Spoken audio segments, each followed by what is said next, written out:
መከራን ከሰይጣንም ከኛም አለማወቅም በተለያየ ምክንያት ሊመጣ ይችላል። ስለ ኬዙ አይደለም ማለት ነው። ችግር ከሆነ የማይጠቅመን ከሆነ ለኛ ህይወታችን መልካም ካልሆነ ከዚህ ውጭ ሌላ ሐሳብ አያስፈልገንም፣ ሌላ ፍልስፍናም አያስፈልገንም። እግዚአብሔር መልካም አባት ነው፣ ለኛም በራልን ይላል ማለት ነው። እዚህ እግዚአብሔር መልካም ስለሆነ ለማንኛውም የህይወታችን መንገድ ነፃ የምንወጣበት ብቸኛ ኃይላችን፣ ተስፋችን፣ ብርሃናችን ነው።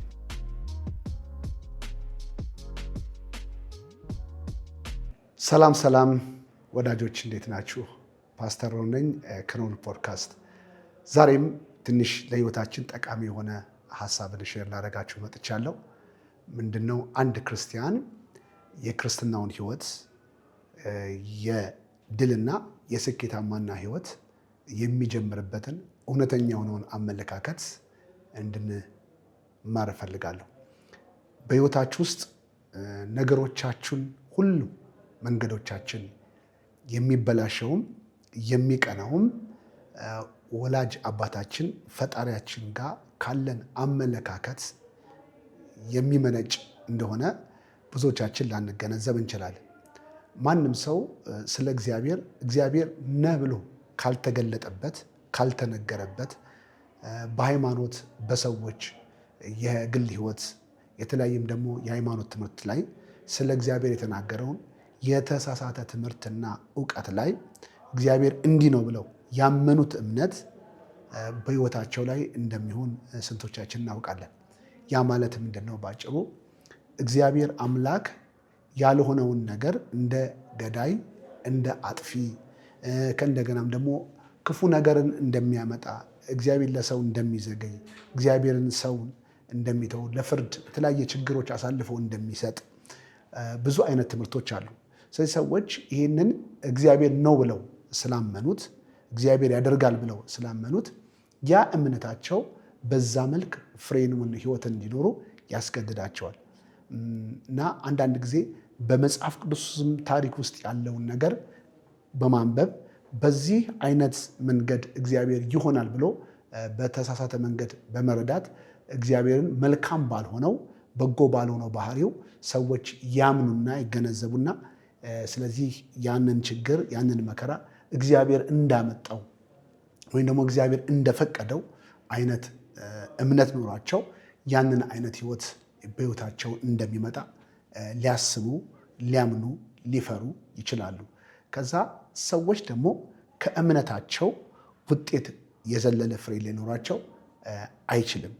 ስለዚህ እምነታችን ወይም ደግሞ ስለ እግዚአብሔር ያለን እይታ እና እምነት በነገ የህይወታችን አቅጣጫ ላይ ትልቅ ሪዛልት እንዳለው ማወቅ አለባችሁ ማለት ነው። እና እግዚአብሔር መልካም ብቻ እንደሆነ መጽሐፍ ቅዱስ ያስተምረናል። ምክንያቱም እግዚአብሔር ብርሃን ነው፣ በብርሃን ውስጥ ደግሞ ጨለማ የለም።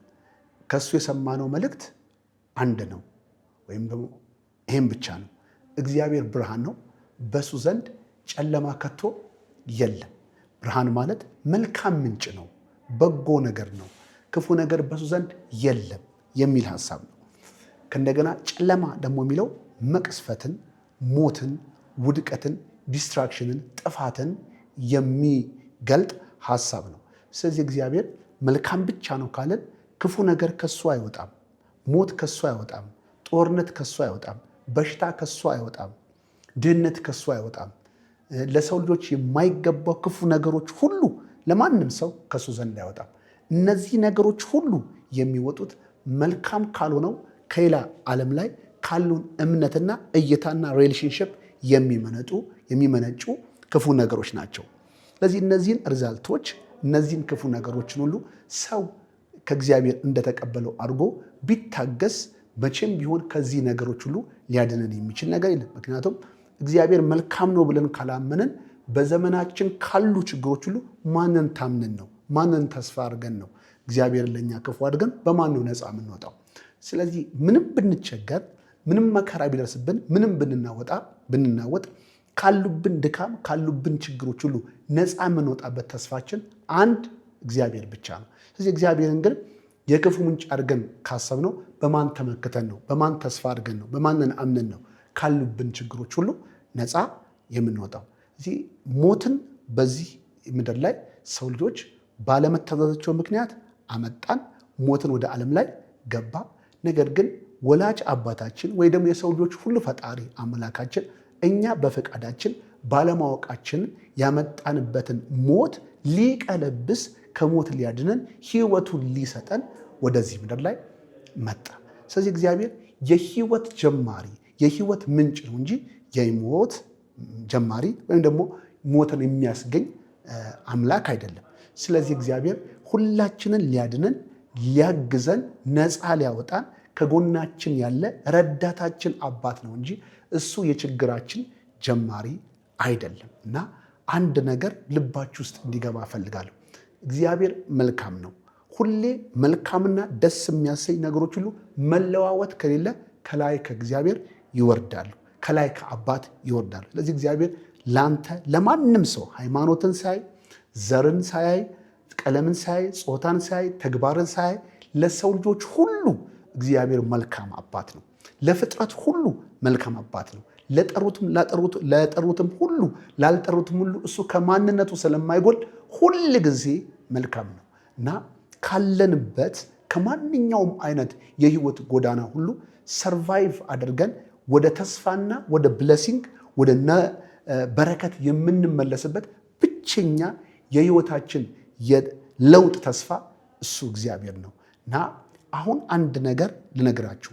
ችግራችሁ ላይ የምንኖረውን ማንኛውም ውጣ ውረዶች ሁሉ በእግዚአብሔር ስም ከተቀበልናቸው ያ የእግዚአብሔር ውጤት አይደለም፣ ያ የእግዚአብሔር ፍቃድ አይደለም። ማንም ሰው በዚህ ምድር ላይ በሽታን በእግዚአብሔር ስም ለምን ይሸክማል? ምክንያቱም እግዚአብሔር በሽታን ሰጥቶ በበሽታ እየቀጣን ከኛ ምን ያገኛል? ምክንያቱም በሽታ ሰውን ምን ያስተምረዋል? ይገለዋል፣ ያጠፈዋል፣ ከአቅም በታች ያደርገዋል፣ እንዳይሰራ እንዳይለማ፣ ለቤተሰቡ እንዳይኖር ያደርገዋል እንጂ እግዚአብሔር የእግዚአብሔር ኢንስትሩመንት የእግዚአብሔር መሳሪያ አይደለም። ይሄ ሁሉ ባለማወቃችን በራሳችን መንገድ የምንስበው ነው። ከሰይጣን የሚምጣ ከኛ ለማወቅ የሚምጣ በምድር ላይ ካሉ ችግር የሚምጣ የእግዚአብሔር ድርሻ ሰውን ማዳን ነው፣ ሰውን መርዳት ነው፣ ሰውን ካለበት ችግር ነፃ መውጣት ነው። ምክንያቱም የእግዚአብሔር ዋናው ዓላማ በጎ ደስ የሚያሰኝ ፍጹም የሆነ ፍቃዱን ለሰው ልጆች ማሳየትና መግለጥ ነው እና አምላካችን እግዚአብሔር ኃጢአተኛ ብንሆን የጠፋን ሰው ብንሆን ብዙ ችግር ብንፈጥር ብዙ መከራ ውስጥ ብንገባ የፈለግነው ነገር ቢመጣ የእግዚአብሔር ዓላማ አንድ ነው፣ የሰው ልጆችን መርዳትና ነፃ ማውጣት ነው። ጸጋውን ለዓለም ምን ማድረግ ነው? መግለጥ ነው እና ስለዚህ ሁላችንም ወደ አባታችንና ወደ እግዚአብሔር ስንመለከት እንደ አጥፊ ከእንደገና የክፉ ነገር ምንጭ አድርገን ልባችን መከፋፈል የለበትም። ስለ እግዚአብሔር ስለ ወላጅ አባታችን ስናስብ አንድ ነገር ብቻ አስቡ፣ እሱ መልካም ነው። መጽሐፈ ናሆም ላይ እንደዚህ ይላል ማለት ነው። እግዚአብሔር መልካም ነው፣ በመከራም ቀን መሸሸጊያ ነው ይላል። መከራን ከሰይጣንም ከእኛም አለማወቅም በተለያየ ምክንያት ሊመጣ ይችላል። ስለ ኬዙ አይደለም ማለት ነው። ችግር ከሆነ የማይጠቅመን ከሆነ ለእኛ ህይወታችን መልካም ካልሆነ ከዚህ ውጭ ሌላ ሀሳብ አያስፈልገንም፣ ሌላ ፍልስፍናም አያስፈልገንም፣ ጥናትም አያስፈልገንም።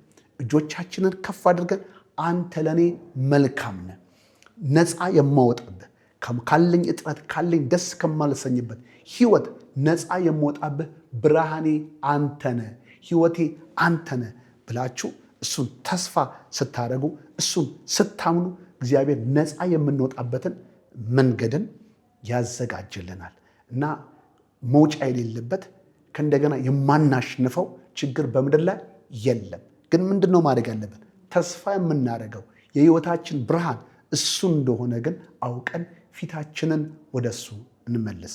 እግዚአብሔር መልካም አባት ነው፣ ለእኛም በራልን ይላል ማለት ነው። እዚህ እግዚአብሔር መልካም ስለሆነ ለማንኛውም የህይወታችን መንገድ ነፃ የምንወጣበት ብቸኛ ኃይላችን፣ ተስፋችን፣ ብርሃናችን ነው እና ይህንን ነገር በደንብ በልባችሁ ውስጥ እንድታስገቡት እፈልጋለሁ። በምድር ላይ የምታዩቸው ስለ እግዚአብሔር የእግዚአብሔርን ትክክለኛ ማንነትና ባህሪ የማይገልጡ ወይም ደግሞ የማያንጸባርቁ ብዙ ሰዎች ያስተማሩት ትምህርቶች አሉ። ያ የእግዚአብሔርን ትክክለኛ ኢሜጅና እውነተኛ ብርሃንን እውነተኛ ማንነቱን የሚገልጥ አይደለም። የራሳቸውን ኤክስፒሪየንስ ከእንደገና ከመጽሐፍ ቅዱስም ጠቅሰው ስለ እግዚአብሔር ያልተገለጠውን ሚስ አንደርስታንዲንግ ስላለ ያ ትምህርቶች ስለመጡ ብዙ ዲስትራክሽን ሊያመጡ ይችላሉ። ዛሬ ባስተማርኳቸው እግዚአብሔር መልካም ነው በሚለው ሐሳብ እንደተባረካችሁ እርግጠኛ ነኝ። ስለዚህ በሕይወታችሁ ላይ እግዚአብሔርን በአንድ ሐሳብ ብቻ ታምናችሁ እሱ ለእኔ መልካም ነው በማለት በማሰብ በመጸለይ በመዘመር ኤክስፔክት በማድረግ ይህንን ሳምንት ቆዩ። እርግጠኛ ነኝ ከእግዚአብሔር ጋር ያለን አመለካከት አንድ ሲሆን ከዛ ያንን ሐሳብ ደግሞ ከሐሳቡ ጋር ስንስማማ ከሁሉ አይነት ችግሮቻችን ነፃ የምንወጣበትን እምነትንና ተስፋን እንይዛለን። ይህን ትምህርት እንግዲህ በበለጠ ለእናንተም ለወገኖቻችሁም ለቤተሰቦቻችሁም እንዲደርስ ላይክ፣ ሼር ኤንድ ኮሜንት በማድረግ እንዲሁም ደግሞ ማንኛውም ጥያቄ ካላችሁ በስልክ ላይ በመደወል እንዲሁም ደግሞ ቴክስት በማድረግ መላክ ትችላላችሁ። እናንተን ለማገልገል ከእናንተ ጋር አብሮ እግዚአብሔርን ስራ ለመስራት ሬዲ ነን። ተባርካችኋል።